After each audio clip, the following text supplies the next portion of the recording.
a beautiful rise to this point. We got to give them massive props. Are you kidding me? In the AL East, building off last year's success. I give the Orioles fans a ton of credit because that franchise was stripped down to the studs. And I think we gotta kind of honor that a little bit. The teams that have really done that, I know it's not great for the fan base for those 3 to 4 years to grind it out, but if done right, we've seen Houston, we've seen Chicago Cubs to a lesser degree, and you're seeing the Baltimore Orioles. It's tough to kind of thread the needle both ways. And a couple of the architects in Baltimore were part of the process in Houston. Yes. Elias and Sigma Dahl. So they know what they're doing when it comes to that. And you can tell. What'd you say about Brandon Hyde?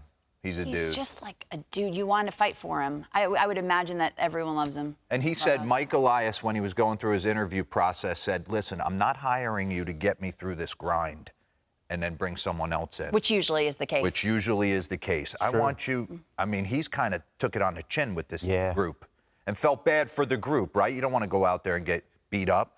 So we have to give him some love. Brandon Hyde some love, Mike Elias some love, and maybe they turned into some school teachers. Oh, okay. And we're taking a class and building a roster, and that,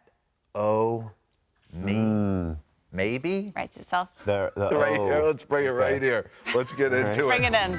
Because we got it. Adley Rutschman, 1 of 1. Gunnar Henderson, your Rookie of the Year. Grayson Rodriguez, another first-rounder. This is what they look like. You need the young stars on your team.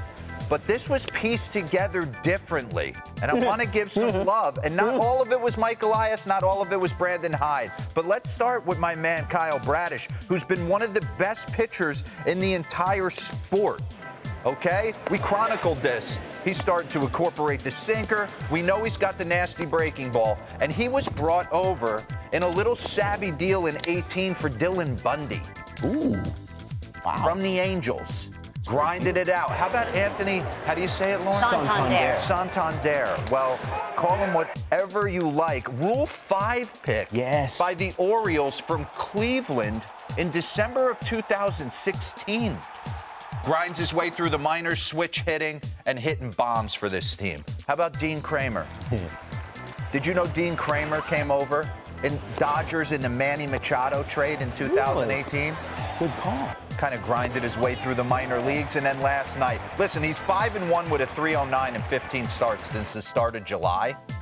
Unbelievable. How about my man DL Hall right here? Lauren talked about it. A former first-round pick that didn't look like it was necessarily panning out. They've moved him to the bullpen. He's dealt with injuries, the grind of the minor leagues, and what happens? He is being a serviceable weapon out of the bullpen for Brandon Hyde. There's Cano. He looks bored. Cano came over in the Jorge Lopez deal. Kind of on the back end of that deal. And, oh, by the way, Jorge Lopez is back in Baltimore. And back in Baltimore. And I remember last year kind of saying, man, Mike, you can't take from this team and give to the Minnesota Twins, and what happens? He comes back. And then Tyler Wells. I don't think people realize he was on kind of pitch limits this year.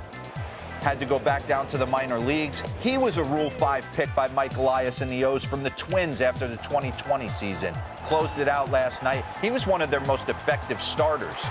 So I got it. It goes through the Adleys and the Gunners and the Grayson Rodriguez's, obviously Cedric Mullins and the Austin Hayeses. But to watch the way it all comes together is like a beautiful, beautiful mess to make it all work and all click at the right time. So just hats off to Brandon Hyde and Mike Elias. To do this in the AL East this quick, a turnaround, and it's going nowhere for the foreseeable future. Wait, I thought of you because did you hear Brandon Hyde? He said, we're not done yet. You said that. Yeah, I've been saying that since 2018. Hashtag we're not done. Look at the active 28-man roster right now, how they're acquired. Trades, waivers, Rule 5.